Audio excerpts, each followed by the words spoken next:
Olá, irmãos, amigos, a paz do Senhor. Nós estamos de volta aqui no nosso curso de Teologia Básica.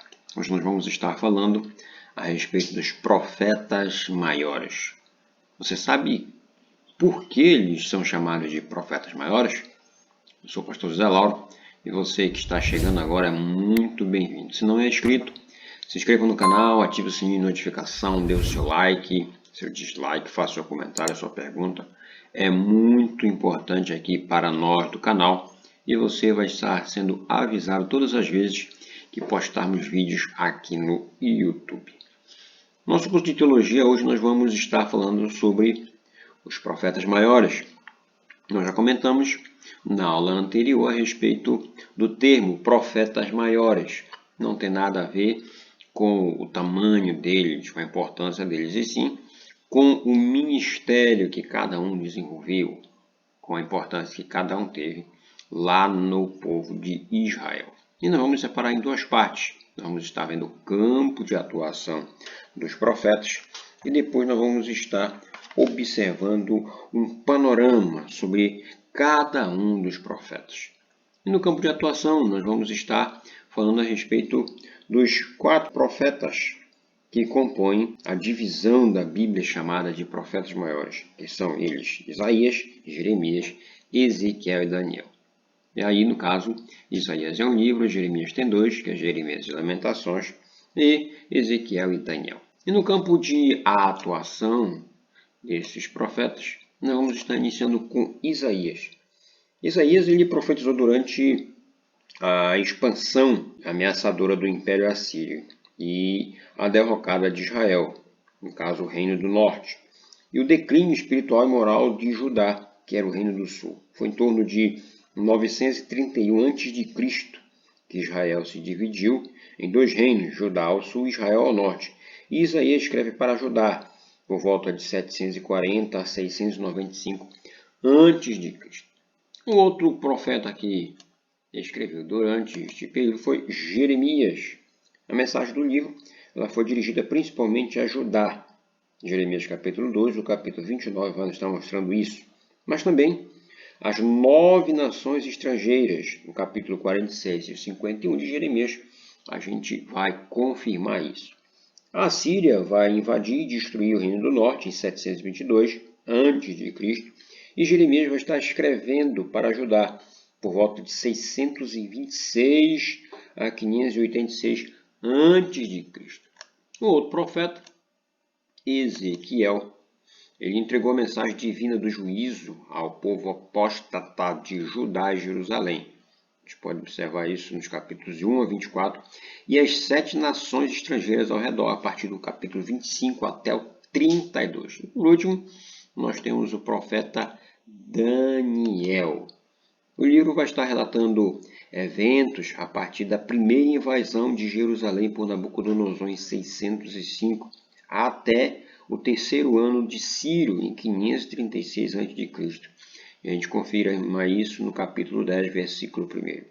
O contexto histórico do livro vai estar vinculado à Babilônia, durante o cativeiro babilônico de Judá de 70 anos de duração, profetizado por Jeremias no capítulo 25, versículo 11. A Babilônia cerca pela primeira vez o Reino do Sul em 605 a.C. e Daniel em 605 a 584 a.C. e Ezequiel de 592 a 570 a.C. escreveram durante o cativeiro babilônico. Aí nós vamos estar vendo o panorama sobre cada profeta. Nesse panorama, nós vamos estar aprofundando um pouco mais a respeito de cada profeta e do que cada um escreveu. E o primeiro deles foi Isaías. E Judá foi advertida por Isaías. O povo se encontrava em franca rebelião, conforme a gente confere no capítulo 1, versículos 2 a 9.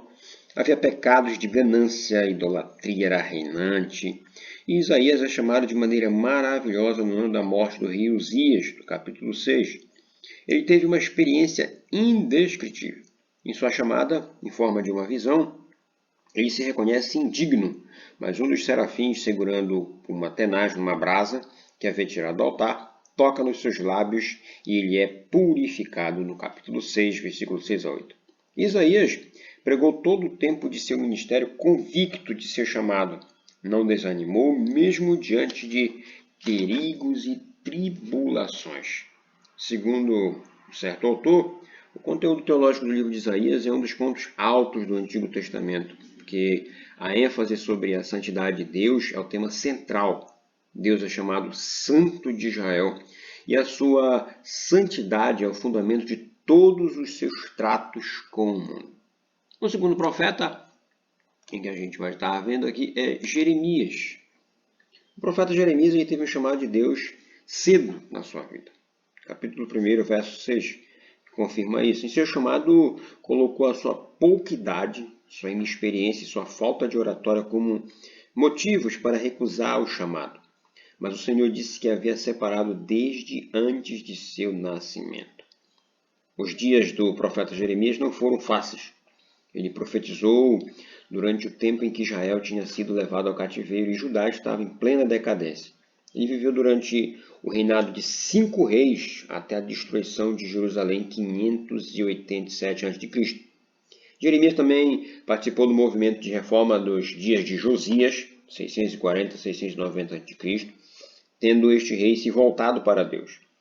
E após a morte de Josias, o profeta continuou com a mensagem sobre a necessidade de arrependimento, mas foi muito incompreendido. Jeremias sofreu perseguições e passou um tempo na prisão. Existe uma autora que afirma que a mensagem de Jeremias nunca foi popular. Numa ocasião, ele mal escapou com vida, capítulo 26, versículos 7 a 16, e em outras seus inimigos bateram nele e o puseram na prisão. Segundo um outro autor chamado Walter, Jeremias sentiu o coração quebrantado em virtude do mal que o cercava e chorou várias vezes devido à situação impossível em que se encontrava. Quando a nação facilmente caiu nas mãos dos babilônicos, Jeremias foi poupado e lhe permitiram permanecer vivendo nas ruínas de Jerusalém, onde continuou a pregar. E finalmente foi levado para o Egito como refém e morreu no exílio. Jeremias nos ensina que fidelidade não está atrelada a reconhecimento e honraria. Não dá para ser fiel e querer popularidade. O outro profeta é Ezequiel. Mas antes de Ezequiel, a gente precisa só fazer um parêntese. Além de Jeremias, Jeremias também escreveu Lamentações, que foi um livro que nós mencionamos já na aula anterior, que é um livro na Bíblia de uma beleza poética, que é atribuído a Jeremias, em que o objetivo desse livro é dar uma expressão literária da grande pesar dos fiéis de Israel pela enorme perda do templo de sua cidade sagrada. Então, as lamentações vão estar expressando a profundidade da solidão de Israel, quando a glória do Senhor se afastou, envergonhado. Os profetas haviam predito que Deus julgaria os pecados do seu povo, caso não se arrependesse. Então, as cinzas da cidade eram testemunho de que Deus havia falado e fora fiel à sua palavra. Continuando o livro de Ezequiel, segundo Henriqueta Mears, Ezequiel é um livro para todos os tempos, porque o tempo de Deus sempre se revela pelo seu modo de tratar os judeus. Israel vai estar começando a voltar para a sua terra e a história dividida está se processando. A nação agora existe oficialmente. Quando o judeu se movimenta, sabemos que Deus está se preparando para agir. Em Ezequiel tem visões da glória de Deus, no capítulo 1, que Deus é transcendente e majestoso.